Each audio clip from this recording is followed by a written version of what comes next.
بسم اللہ الرحمن الرحیم۔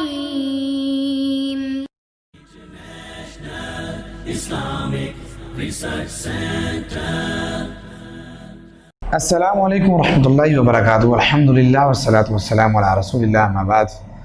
وقال ربکم ادعونی استجب لکم۔ احباب گرامی، مومن اور مسلمان کے پاس بہت بڑا ہتھیار اور اس کا بہت بڑا اسلحہ وہ ہے دعا۔ اللہ رب العزت کے ہاں سب سے زیادہ پسندیدہ جو عبادت میں اگر کوئی چیز ہے تو وہ دعا ہے۔ اگر ہم تھوڑا سا غور کریں تو ہمیں ہر ایک عبادت کا جو نچوڑ ہے وہ دعا ہی نظر آئے گی۔ حج کو دیکھیں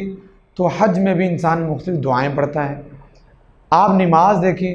تو نماز میں بھی ہم مختلف دعائیں پڑھتے ہیں۔ قرآن پاک کو پڑھیں تو اس میں بھی مختلف دعائیں ہیں، اور آپ علیہ السلام نے بھی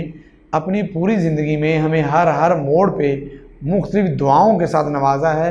اور مختلف دعائیں ہمیں تحفتاً دی ہیں۔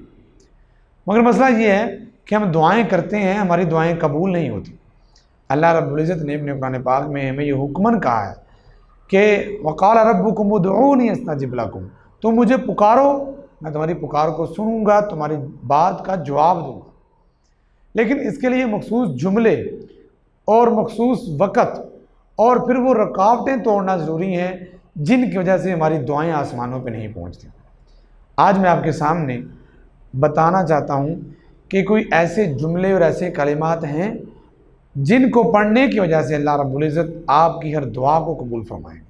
تو یقیناً جب ہم احادیث کا مطالعہ کرتے ہیں تو ہمیں ایسے کلمات اور ایسے جملے ملتے ہیں جن کے بارے میں آپ علیہ السلام نے خود ارشاد فرمایا کہ جو شخص بھی ان کلمات کے ساتھ اللہ سے دعا مانگتا ہے اللہ رب العزت اس کی دعا کو ضرور قبول فرماتے ہیں۔ تو آئیے انہی کلمات میں سے میں آپ کے سامنے 4 طرح کے کلمات اور جملے رکھنا چاہتا ہوں، 4 قسم کی دعائیں رکھنا چاہتا ہوں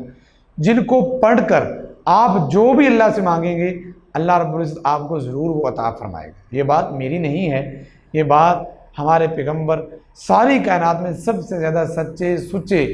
انسان حضرت محمد رسول اللہ صلی اللہ علیہ وسلم کا فرمان اور آپ کی باتیں ہیں۔ الادب المفرد کے اندر امام بخاری رحمہ اللہ نے یہ روایت نقل کی ہے اور حدیث نمبر 705 ہے۔ حضرت سیدنا انس بن مالک رضی اللہ تعالیٰ عنہ خادم رسول صلی اللہ علیہ وسلم رضی اللہ تعالیٰ عنہ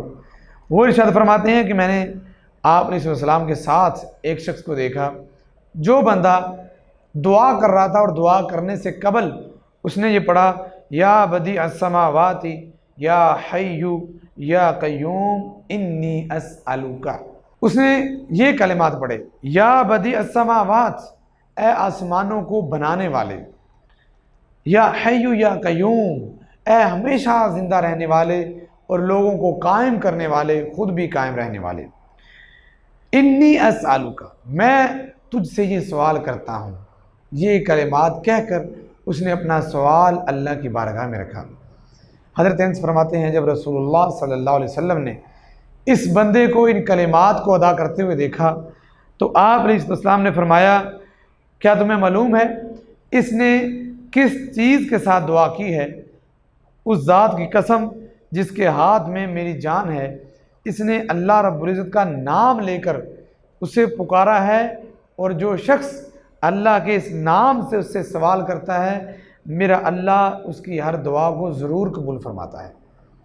تو یہ چھوٹا سا جملہ ہے جو آپ اپنی دعا میں شروع میں یہ پڑھیں۔ دوسرے نمبر پہ آپ علیہ السلام کے پیارے صحابی حضرت سیدنا بریدہ رضی اللہ تعالیٰ عنہ کہتے ہیں کہ ایک مرتبہ آپ علیہ السلام نے ایک شخص کو اپنی دعا کے شروع میں یہ کلمات کہتے ہوئے سنا۔ یہ روایت سنن نسائی شریف میں، سنن ابی داؤد شریف میں موجود ہے۔ سنن ابی داؤد شریف میں حدیث نمبر 1493 ہے۔ آپ علیہ السلام نے سنا وہ کہہ رہا تھا اللہم انی اسألک انی اشہد انک انت اللہ لا الہ الا انت الاحد الصمد الذی لم یلد ولم یولد ولم یکن لہ کفوا احد۔ فرماتے ہیں یہ کلمات آپ نے ایک بندے کو کہتے ہوئے سنا،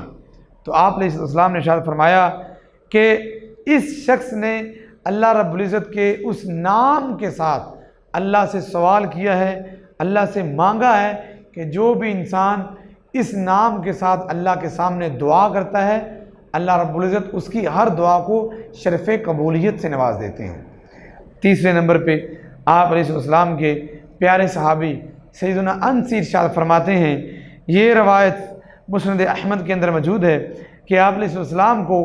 میں نے دیکھا، آپ علیہ السلام ایک شخص کو دیکھ رہے تھے جو دعا کے لیے ہاتھ اٹھائے ہوئے اور یہ کلمات ادا کر رہا تھا۔ یہ کلمات اس نے ادا کیے اور پھر اس نے دعا کی، اور آپ علیہ السلام نے کیا فرمایا؟ وہ کیا کلمات ہیں جو اس نے ادا کیے؟ وہ کہتا ہے اللہم انی اسألک، اے اللہ میں تجھ سے سوال کرتا ہوں، میں سوالی ہوں، اللہ میں تجھ سے سوال کرتا ہوں بِأَنَّ لَكَ الْحَمْدِ، کہ اللہ ساری تعریف تیری ہے، اللہ تمام طرح کی تعریفات کا مالک تو ہے، لا الہ الا انت وحدک لا شریک لک المنان بدیع السماوات والارض یا ذا الجلال والاکرام۔ یہ کلمات کہے اور اس نے اللہ سے دعا کی، اللہ تو اکیلا ہے، تیری توحید ہے، تو واحد ہے، تیرا کوئی شریک نہیں، اے اللہ تو ساری کائنات کو بنانے والا، زمین و آسمانوں کو بنانے والا ہے، اے اللہ تیرے احسان بہت زیادہ ہیں، تو منان ہے، اور اے اللہ تو ہی ہر طرح کی عزت اور ہر طرح کے کرم اور ہر طرح کے شرف کا مالک ہے۔ یہ کہہ کر انی اسألک، اللہ میں تجھ سے سوال کرتا ہوں۔ آپ علیہ السلام نے فرمایا کہ یقیناً اس شخص نے اللہ رب العزت کو اسم اعظم کے ساتھ پکارا ہے، اور جو شخص بھی اللہ کے اس نام کے ساتھ اور اپنی دعا کے شروع میں یہ الفاظ ادا کر دیتا ہے، اللہ رب العزت اس کی ہر دعا کو قبول فرما لیتے ہیں۔ چوتھے نمبر پہ اور آج کے ہمارے اس کلپ میں آخری ذکر، جس کو پڑھنے کے ساتھ آپ کی ہر دعا اللہ رب العزت کے سامنے شرف قبولیت سے نوازی جائے گی اور اللہ جسے قبول فرمائیں گے۔ یہ روایت جامع ترمذی کے اندر موجود ہے، حدیث نمبر 3505 ہے۔ آپ علیہ السلام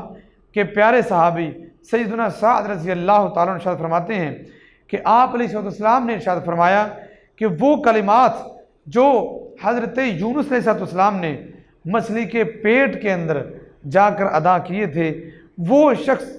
جو وہ کلمات ادا کرتا ہے، کہتا ہے لا الہ الا انت سبحانک انی کنت من الظالمین، یہ الفاظ ادا کرتا ہے اور پھر وہ کوئی دعا کرتا ہے، آپ علیہ السلام ارشاد فرماتے ہیں لم یدعو، نہیں ہے کوئی بھی بندہ اس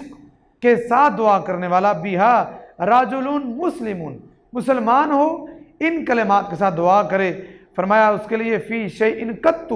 جو بھی چیز مانگتا ہے، اولاد مانگتا ہے، قرض سے پناہ مانگتا ہے، بیماری سے پناہ مانگتا ہے، شفا مانگتا ہے، جو بھی بات کرتا ہے، الا استجاب اللہ، فرمایا اللہ رب العزت اس کی دعا کو قبول فرما لیتے ہیں۔ تو یہ چار طرح کے کلمات، چار طرح کے جملے، چار طرح کے اذکار جو شخص بھی اپنی دعا کے شروع میں ان میں سے کوئی ایک پڑھ لیتا ہے یا چاروں ہی پڑھ لیتا ہے، اللہ رب العزت ایسے شخص کی ہر دعا کو قبول فرمائیں گے۔ تو آئیے اپنی دعاؤں کو مقبول بنانے کے لیے، اپنی دعاؤں کو اللہ رب العزت کے سامنے پیش کرنے سے قبل یہ دعا پڑھ لیجئے، یہ اذکار کر لیجئے، انشاءاللہ اللہ رب العزت آپ کی ہر دعا کو شرف قبولیت کے ساتھ نوازیں گے اور آپ کی ہر دعا کو قبول فرما کر آپ کے لیے ہر آسانی کو آسمان سے نازل فرمائیں گے۔ ھذا ما کان عندی واللہ اعلم بالصواب۔